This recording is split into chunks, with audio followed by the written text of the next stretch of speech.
എല്ലാവർക്കും heart beat of PSCയിലേക്ക് സ്വാഗതം. അപ്പൊ ഞാൻ എടുക്കുന്ന വിഷയം ഭൗതിക ശാസ്ത്രമാണ്. അപ്പൊ നമ്മൾ അതിൽ നിന്ന് പഠിക്കാൻ പോകുന്ന ടോപ്പിക് ഊർജമാണ്. ഊർജം.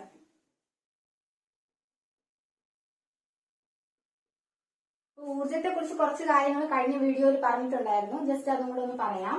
അപ്പം ഊർജം എന്ന് പറഞ്ഞാൽ പ്രവൃത്തി ചെയ്യാനുള്ള കഴിവിനെയാണ് നമ്മൾ ഊർജം എന്ന് പറയുന്നത്. അപ്പൊ പ്രവൃത്തി ചെയ്യാനുള്ള കഴിവിനെയാണ് ഊർജം എന്ന് പറയുന്നത്. അപ്പൊ ഈ ഊർജം എന്ന വാക്ക് ആദ്യമായിട്ട് ഉപയോഗിച്ച ശാസ്ത്രജ്ഞൻ തോമസ് യങ് എന്ന ശാസ്ത്രജ്ഞനാണ്. Thomas young.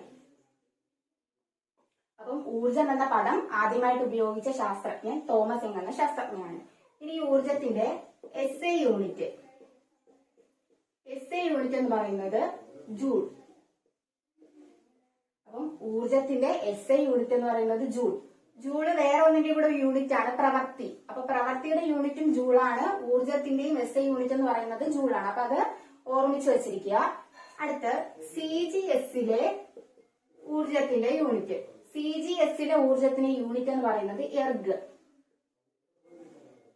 അപ്പം CGSലെ ഊർജത്തിന്റെ യൂണിറ്റ് എന്ന് പറയുന്നത് എർഗ്. ഇത് ഇമ്പോർട്ടന്റ് ആണ്, നോട്ട് ചെയ്ത് വെക്കുക. അപ്പം ഊർജത്തിന്റെ SI യൂണിറ്റ് എന്ന് പറയുന്നത് ജൂള്, CGSലെ യൂണിറ്റ് എന്ന് പറയുന്നത് എർഗ്. ഇനി ഒരു ജൂൾ എന്ന് പറയുന്നത് 10⁻⁷ എർഗ് ആണ്. ഒരു ജൂൾ എന്ന് പറയുന്നത് 10⁻⁷ എർഗ് ആണ്. ഇനി ഒരു വാട്ട് അവർ എന്ന് പറയുന്നത് 3600 ജൂളാണ്. അപ്പോ ഒരു ജൂൾ എന്ന് പറയുന്നത് 10⁻⁷ എർഗും ഒരു വാട്ട് അവർ എന്ന് പറയുന്നത് 3600 ജൂളുമാണ്. അടുത്തതായിട്ട് രണ്ട് തരത്തിലുള്ള ഊർജമാണ് ഉള്ളത്. ഒന്ന് ഗതികോർജം അഥവാ കൈനറ്റിക് എനർജി, പിന്നെ സ്ഥിതികോർജം.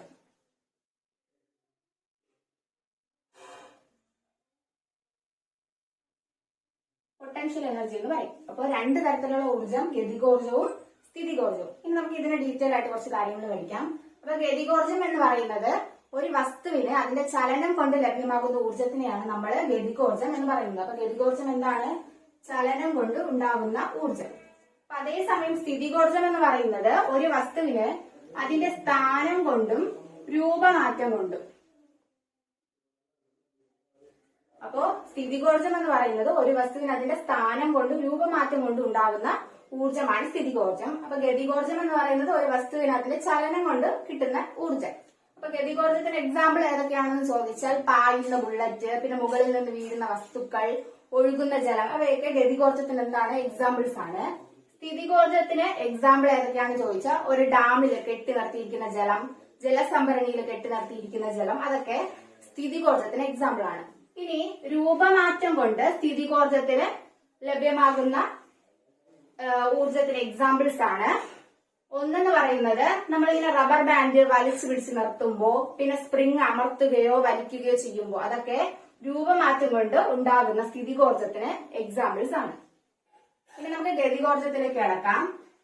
ഗതികോർജത്തിന്റെ ഇക്വേഷൻ എന്ന് പറയുന്നത് 12 mv². അപ്പം ഗതികോർജം kinetic energy K = 12 mv². M എന്ന് പറയുന്നത് മാസ്, വസ്തുവിന്റെ പിണ്ഡം. V എന്ന് പറയുന്നത് വെലോസിറ്റി, വസ്തുവിന്റെ പ്രവേഗം. ഇനി ഇവിടെ ശ്രദ്ധിക്കേണ്ട ഒരു പ്രധാനപ്പെട്ട കാര്യമാണ്, ഈ ചലിച്ചുകൊണ്ടിരിക്കുന്ന ഒരു വസ്തുവിന്റെ വെലോസിറ്റി, പ്രവേഗം ഇരട്ടിയാവുകയാണെങ്കിൽ എന്ത് ചെയ്യും? കൈനറ്റിക് എനർജി അതിന്റെ 4 ഇരട്ടിയാകും. അപ്പൊ അതൊന്ന് നമുക്ക് ജസ്റ്റ് എങ്ങനെയാണെന്ന് നോക്കാം. അപ്പൊ വെലോസിറ്റി എന്ത് ചെയ്യും? ഇരട്ടിയാകും, അതായത് 2v². ഇനി 12 m, 2ന്റെ സ്ക്വയർ 4, vയുടെ സ്ക്വയർ v². നമുക്ക് ഈ 4 ഒന്ന് ആദ്യം എടുത്തെഴുതാം. 4 × 12 mv². അപ്പൊ 4m, ഇതെന്താണ്? കൈനറ്റിക് എനർജിയുടെ ഇക്വേഷൻ ആണ്.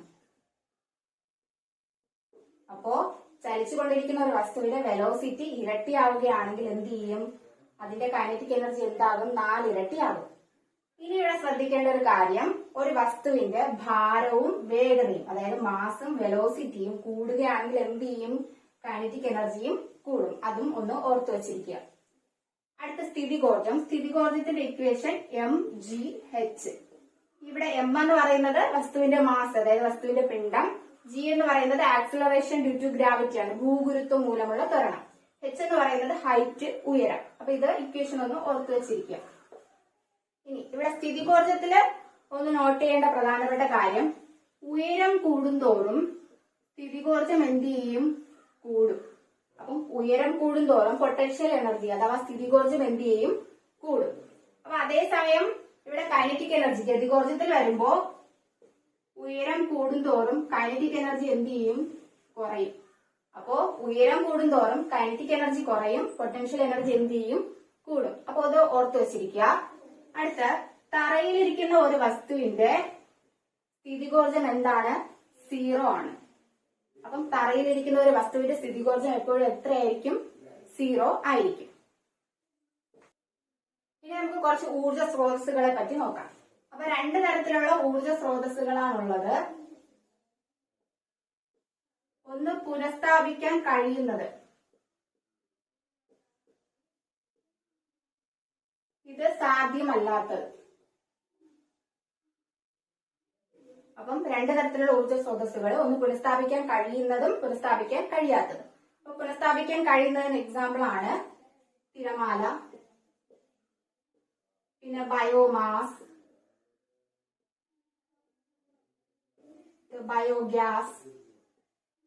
അപ്പൊ ഇതൊക്കെ എന്താണ്? പുനഃസ്ഥാപിക്കാൻ കഴിയുന്നതിന് എക്സാമ്പിൾസ് ആണ്. സാധ്യമല്ലാത്തത് പെട്രോളിയം, കൽക്കരി തുടങ്ങിയവയൊക്കെ സാധ്യമല്ലാത്തതാണ്. അപ്പൊ ഇതും കൂടെ ഒന്ന് ഓർത്തു വെച്ചിരിക്കാം. അടുത്ത് നമ്മൾ പഠിക്കേണ്ട ഒരു പ്രധാനപ്പെട്ട നിയമമാണ് ഊർജ സംരക്ഷണ നിയമം. അപ്പൊ ഊർജ സംരക്ഷണ നിയമം നമ്മൾ പഠിച്ചിട്ടുള്ളതാണ്. അപ്പൊ ഊർജ സംരക്ഷണ നിയമം പറയുന്നത് എന്താണ്? ഊർജത്തെ പുതുതായി സൃഷ്ടിക്കാനോ നശിപ്പിക്കാനോ കഴിയില്ല. എന്നാൽ ഊർജത്തിന് നഷ്ടമോ ലാഭമോ കൂടാതെ ഒരു രൂപത്തിലുള്ള ഊർജത്തെ എന്ത് ചെയ്യാം? മറ്റൊരു രൂപത്തിലുള്ള ഊർജമാക്കി മാറ്റാനായിട്ട് കഴിയും. അപ്പൊ അതാണ് ഊർജ സംരക്ഷണ നിയമം പറയുന്നത്. അപ്പൊ ഈ ഊർജ സംരക്ഷണ നിയമം ആവിഷ്കരിച്ചത് ഐൻസ്റ്റീൻ ആണ്. ആൽബർട്ട് ഐൻസ്റ്റീൻ ആണ് ഊർജ സംരക്ഷണ നിയമം ആവിഷ്കരിച്ചത്. അപ്പം ഐൻസ്റ്റീൻ ആണ് ഊർജ സംരക്ഷണ നിയമം ആവിഷ്കരിച്ചത്. ഡിസംബർ 14 ദേശീയ ഊർജ സംരക്ഷണ ദിനമായിട്ട് നമ്മൾ ആചരിക്കുന്നത്. അപ്പൊ ഡിസംബർ 14 ദേശീയ ഊർജ സംരക്ഷണ ദിനം. ഇനി നമുക്ക് ഈ ആൽബർട്ട് ഐൻസ്റ്റീനെ കുറിച്ച് കുറച്ച് കാര്യങ്ങൾ പഠിക്കാം. അപ്പൊ ആൽബർട്ട് ഐൻസ്റ്റീനെ കുറിച്ച് നമുക്കറിയാം. ആൽബർട്ട് ഐൻസ്റ്റീൻ ആണ് ആര്? ആധുനിക ഭൗതിക ശാസ്ത്രത്തിന്റെ പിതാവ്. അപ്പം ആധുനിക ഭൗതിക ശാസ്ത്രത്തിന്റെ പിതാവാണ് ആര്? Albert Einstein. പിന്നെ E=mc². E=mc² എന്ന സമവാക്യം രൂപീകരിച്ചതും ആരാണ്? ആൽബർട്ട് ഐൻസ്റ്റീൻ ആണ്. അപ്പൊ ആൽബർട്ട് ഐൻസ്റ്റീൻ ആണ് ആധുനിക ഭൗതിക ശാസ്ത്രത്തിന്റെ പിതാവ്. E=mc² എന്ന സമവാക്യം രൂപീകരിച്ചതും ആരാണ്? ആൽബർട്ട് ഐൻസ്റ്റീൻ ആണ്. പിന്നെ 1905 വിശിഷ്ട ആപേക്ഷിക സിദ്ധാന്തവും 1915 പൊതു ആപേക്ഷിക സിദ്ധാന്തവും ആൽബർട്ട് ഐൻസ്റ്റീൻ എന്ത് ചെയ്തു? ആവിഷ്കരിച്ചു. അപ്പൊ 1905 വിശിഷ്ട ആപേക്ഷിക സിദ്ധാന്തവും 1915 പൊതു ആപേക്ഷിക സിദ്ധാന്തവും ആൽബർട്ട് ഐൻസ്റ്റീൻ ആവിഷ്കരിച്ചു. ഇനി ഇദ്ദേഹത്തിന് 1921 ഒരു നോബൽ പ്രൈസ് കിട്ടിയിട്ടുണ്ട്. അത് എന്തിനു കിട്ടിയെന്ന് ചോദിച്ചാൽ ഫോട്ടോ ഇലക്ട്രിക് പ്രഭാവത്തിന് വ്യക്തമായ വിശദീകരണം കൊടുത്തതുകൊണ്ട് 1921 ഇദ്ദേഹത്തിന് എന്ത് ലഭിച്ചു? നോബൽ സമ്മാനം ലഭിച്ചു. ഇനി അടുത്തതായിട്ട് ഇദ്ദേഹത്തിന്റെ കുറച്ച് കൃതികളാണ്. ഒന്ന് എസ്സേസ് ഇൻ ഹ്യൂമാനിസം, പിന്നെ theory of relativity, the world as I see it, ideas and opinions. ഇതൊക്കെ ഈ ആൽബർട്ട് ഐൻസ്റ്റീന്റെ പ്രധാനപ്പെട്ട കൃതികളാണ്. അതൊന്ന് ഓർത്തു വെച്ചിരിക്കുക. അടുത്തതായിട്ട് നമുക്ക് നോക്കാൻ പോകുന്നത് ഭൂമിയിലെ എല്ലാ ഊർജത്തിന്റെയും ഉറവിടം എന്ന് പറയുന്നത് സൂര്യനാണ്. അപ്പൊ ഭൂമിയിലെ എല്ലാ ഊർജത്തിന്റെയും ഉറവിടം എന്ന് പറയുന്നത് സൂര്യനാണ്. ഈ സൂര്യനിലെ ഊർജോൽപാദനത്തെ കുറിച്ച് വ്യക്തമായിട്ട് ശാസ്ത്രീയമായും ആധികാരികമായും വിശദീകരിച്ച ശാസ്ത്രജ്ഞനാണ് ഹാൻസ് ബെർത്ത്. അപ്പം സൂര്യനിലെ ഊർജോൽപാദനത്തെ കുറിച്ച് വിശദീകരണം നൽകിയ ശാസ്ത്രജ്ഞനാണ് ആര്? Hans Bethe. ഇനി ഈ സൂര്യനിൽ നിന്ന് നേരിട്ട് താപം ഉൽപ്പാദിപ്പിക്കുന്ന ഉപകരണങ്ങളാണ് ഒന്ന് സോളാർ കുക്കറും പിന്നെ സോളാർ വാട്ടർ ഹീറ്ററും.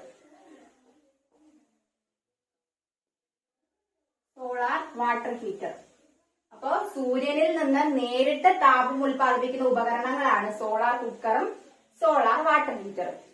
ഇനി നമുക്ക് 3 പവർ സ്റ്റേഷൻ, അതായത് hydro electric power station, thermal power station, nuclear power station, 3 power സ്റ്റേഷനിൽ നടക്കുന്ന ഊർജ്ജ പരിവർത്തനം ഒന്ന് നോക്കാം. അപ്പൊ ആദ്യം hydro electric power station. Hydro electric power സ്റ്റേഷനിൽ നടക്കുന്നത് ആദ്യം പൊട്ടൻഷ്യൽ എനർജി ഉണ്ടാക്കും, കൈനറ്റിക് എനർജി, അതിന് പിന്നെ യാന്ത്രികോർജം, അത് കഴിഞ്ഞ് വൈദ്യുതോർജം, അതായത് സ്ഥിതികോർജം ഗതികോർജമായിട്ട് മാറും, ഗതികോർജം യാന്ത്രികോർജവും, യാന്ത്രികോർജം വൈദ്യുതോർജവുമായിട്ട് മാറും. ഇതാണ് ഹൈഡ്രോ ഇലക്ട്രിക് പവർ സ്റ്റേഷനിലെ ഊർജ്ജ പരിവർത്തനം. അടുത്ത തെർമൽ ഇലക്ട്രിക് പവർ സ്റ്റേഷനിലെ രാസോർജം താപോർജമായും, താപോർജം യാന്ത്രികോർജമായും, അത് പിന്നെ വൈദ്യുതോർജവുമായിട്ട് മാറുന്നു. ന്യൂക്ലിയർ പവർ സ്റ്റേഷനില് ന്യൂക്ലിയർ ഊർജം താപോർജമായും, താപോർജം യാന്ത്രികോർജമായും, യാന്ത്രികോർജം വൈദ്യുതോർജവുമായിട്ട് മാറുന്നു. അപ്പൊ ഇതൊന്ന് നോട്ട് ചെയ്ത് വെക്കുക. ഇനി നമുക്ക് മറ്റ് ചില ഊർജ പരിവർത്തനങ്ങളും കൂടി പരിചയപ്പെടാം. അപ്പൊ അതിൽ ആദ്യം സോളാർ സെൽ. സോളാർ സെല്ലിൽ നടക്കുന്നത് സൂര്യനിൽ നിന്ന് വരുന്ന പ്രകാശോർജത്തിനെ എന്താക്കി മാറ്റും? വൈദ്യുതോർജമാക്കി മാറ്റും. അപ്പൊ സോളാർ സെല്ലിൽ നടക്കുന്നത് പ്രകാശോർജത്തിനെ വൈദ്യുതോർജമാക്കി മാറ്റും. പ്രകാശ സംശ്ലേഷണത്തിൽ നടക്കുന്നത് സൗരോർജത്തിനെ എന്താക്കി മാറ്റും? രാസോർജമാക്കി മാറ്റും. അപ്പൊ പ്രകാശ സംശ്ലേഷണത്തിൽ സൗരോർജത്തിനെ രാസോർജമാക്കി മാറ്റും. അടുത്ത രാസസെൽ. രാസസെൽ ഇമ്പോർട്ടന്റ് ആണ്. രാസസെല്ലിൽ നടക്കുന്നത് രാസോർജം വൈദ്യുതോർജവുമായിട്ട് മാറും, വൈദ്യുതോർജം തിരിച്ച് രാസോർജവുമായിട്ട് മാറും. അപ്പൊ 2 പ്രോസസ്സ് നടക്കും. രാസോർജം വൈദ്യുതോർജവുമായിട്ട് മാറും, വൈദ്യുതോർജം എന്ത് ചെയ്യും? രാസോർജവുമായിട്ട് മാറും. ഇനി ഗാൽവാനിക് സെൽ അല്ലെങ്കിൽ വോൾട്ടായിക് സെൽ. അപ്പൊ ഇതിൽ നടക്കുന്നത് രാസോർജം എന്തായിട്ട് മാറും? വൈദ്യുതോർജമായിട്ട് മാറും. അപ്പൊ രാസോർജം വൈദ്യുതോർജമായിട്ട് മാറുന്നത് ഗാൽവാനിക് സെൽ. ഇലക്ട്രോലിറ്റിക് സെല്ലിലാണെങ്കിൽ നേരെ തിരിച്ച് വൈദ്യുതോർജം എന്തായിട്ട് മാറും?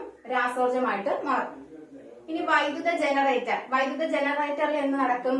യാന്ത്രികോർജം എന്തായിട്ട് മാറും? വൈദ്യുതോർജമായിട്ട് മാറും. ഇനി ഡൈനാമോ. ഡൈനാമോയിലും ഇതേ പ്രോസസ് തന്നെയാണ്. യാന്ത്രികോർജം എന്തായിട്ട് മാറും? വൈദ്യുതോർജമായിട്ട് മാറും. അപ്പൊ ഈ വൈദ്യുത ജനറേറ്ററിലും ഡൈനാമോയിലും യാന്ത്രികോർജം വൈദ്യുതോർജമായിട്ട് മാറുന്നു. ഇനി ഇലക്ട്രിക് മോട്ടോർ. ഇലക്ട്രിക് മോട്ടോറിലെ വൈദ്യുതോർജം യാന്ത്രികോർജമായിട്ട് മാറുന്നു. അപ്പൊ ഇലക്ട്രിക് മോട്ടോറിലെ വൈദ്യുതോർജം യാന്ത്രികോർജമായിട്ട് മാറുന്നു. Electric fan. ഇലക്ട്രിക് ഫാനിലും വൈദ്യുതോർജം എന്തായിട്ട് മാറുന്നു? യാന്ത്രികോർജമായിട്ട് മാറുന്നു. ഇനി ഇലക്ട്രിക് ബെൽ. ഇലക്ട്രിക് ബെല്ലില് വൈദ്യുതോർജം എന്തായിട്ട് മാറുന്നു? ശബ്ദോർജമായിട്ട് മാറുന്നു. കാരണം നമ്മൾ സ്വിച്ച് ഇടുമ്പോൾ ബെല്ല് ശബ്ദം കേൾക്കും. അപ്പം വൈദ്യുതോർജം എന്തായിട്ട് മാറും? ശബ്ദോർജമായിട്ട് മാറും. അടുത്തതായിട്ട് ഇലക്ട്രിക് ഓവൻ. ഇലക്ട്രിക് ഓവനിൽ നടക്കുന്നത് വൈദ്യുതോർജം എന്തായിട്ട് മാറും? താപോർജമായിട്ട് മാറും. അപ്പൊ ഇലക്ട്രിക് ഓവൻ, അതായത് നമ്മൾ സ്വിച്ച് ഇടുമ്പോൾ എന്ത് ചെയ്യും? ആഹാരം പാകം ചെയ്തെടുക്കാൻ ചൂടാകും. അപ്പം വൈദ്യുതോർജം എന്തായിട്ട് മാറും? താപോർജമായിട്ട് മാറും. Electric heater. ഇലക്ട്രിക് ഹീറ്ററിലും ഇതേ പ്രോസസ് തന്നെയാണ്. വൈദ്യുതോർജം എന്തായിട്ട് മാറും? താപോർജമായിട്ട് മാറും. ഇനി ഇലക്ട്രിക് ബൾബ്. ഇലക്ട്രിക് ബൾബിൽ എങ്ങനെയാണ്? നമ്മൾ സ്വിച്ച് ഇടുമ്പോൾ എന്ത് പ്രകാശം, ബൾബ് കത്തുകയും ചെയ്യും, അതേസമയം ബൾബ് ചൂടാവുകയും ചെയ്യും. അപ്പം ഇലക്ട്രിക് ബൾബില് വൈദ്യുതോർജം പ്രകാശോർജവും താപോർജവുമായിട്ട് മാറുന്നു. ഇനി അയൺ ബോക്സ്. അയൺ ബോക്സിൽ എന്ത് ചെയ്യും? വൈദ്യുതോർജം താപോർജമായിട്ട് മാറുന്നു. അയൺ ബോക്സ് ഇസ്തിരിപ്പെട്ടിയിലെ വൈദ്യുതോർജം താപോർജമായിട്ട് മാറുന്നു. ഇനി ഗ്യാസ് സ്റ്റവ്. ഗ്യാസ് സ്റ്റവില് രാസോർജം താപോർജവും പ്രകാശോർജവുമായിട്ട് മാറുന്നു. അപ്പൊ ഗ്യാസ് സ്റ്റവില് നടക്കുന്നത് രാസോർജം താപോർജമായിട്ടും പ്രകാശോർജമായിട്ടും മാറുന്നു. ഇനി മൈക്രോഫോൺ. മൈക്രോഫോണിലെ ശബ്ദോർജം വൈദ്യുതോർജമായിട്ട് മാറുന്നു. അപ്പൊ മൈക്രോഫോണിൽ നടക്കുന്നത് ശബ്ദോർജം വൈദ്യുതോർജമായിട്ട് മാറുന്നു. അതേസമയം ലൗഡ് സ്പീക്കറിൽ നടക്കുന്നത് വൈദ്യുതോർജം ശബ്ദോർജമായിട്ട് മാറുന്നു. അപ്പൊ ഇത് 2 ഇമ്പോർട്ടന്റ് ആണ്, ഓർത്തു വെച്ചിരിക്കുക. മൈക്രോഫോണിലെ ശബ്ദോർജം വൈദ്യുതോർജമായിട്ടും ലൗഡ് സ്പീക്കറിലെ വൈദ്യുതോർജം ശബ്ദോർജമായിട്ടും മാറുന്നു. ഇനി ടെലിവിഷൻ. ടിവിയിൽ നടക്കുന്നത് വൈദ്യുതോർജം ശബ്ദോർജമായിട്ടും പ്രകാശോർജമായിട്ടും താപോർജമായിട്ടും മാറുന്നു. അപ്പൊ ടെലിവിഷനിലെ വൈദ്യുതോർജം ശബ്ദോർജം പ്രകാശോർജം താപോർജം 3 രൂപത്തിലുള്ള ഊർജമായിട്ട് മാറുന്നു. ഇനി മെഴുകുതിരി കത്തുമ്പോ രാസോർജം പ്രകാശോർജവും താപോർജവുമായിട്ട് മാറുന്നു. അപ്പൊ മെഴുകുതിരി കത്തുമ്പോ രാസോർജം എന്തായിട്ട് മാറുന്നു? പ്രകാശോർജവും താപോർജവുമായിട്ട് മാറുന്നു. അപ്പം ഇനിയും ഒരുപാട് ഉപകരണങ്ങളുണ്ട്, അതൊക്കെ നിങ്ങൾ കണ്ടെത്തി പഠിക്കാനായിട്ട് ശ്രമിക്കുക. ഇതൊക്കെ കാണാതെ പഠിക്കേണ്ട ആവശ്യമില്ല, നമുക്കൊന്ന് മനസ്സിലാക്കി പഠിക്കേണ്ടതേ ഉള്ളൂ ഇതെല്ലാം. അപ്പൊ ഇത്രയാണ് ഇന്നത്തെ ടോപ്പിക്സ്. എല്ലാവർക്കും മനസ്സിലായെന്ന് വിചാരിക്കുന്നു. Thank you. Can anybody out there hear me? Hear me?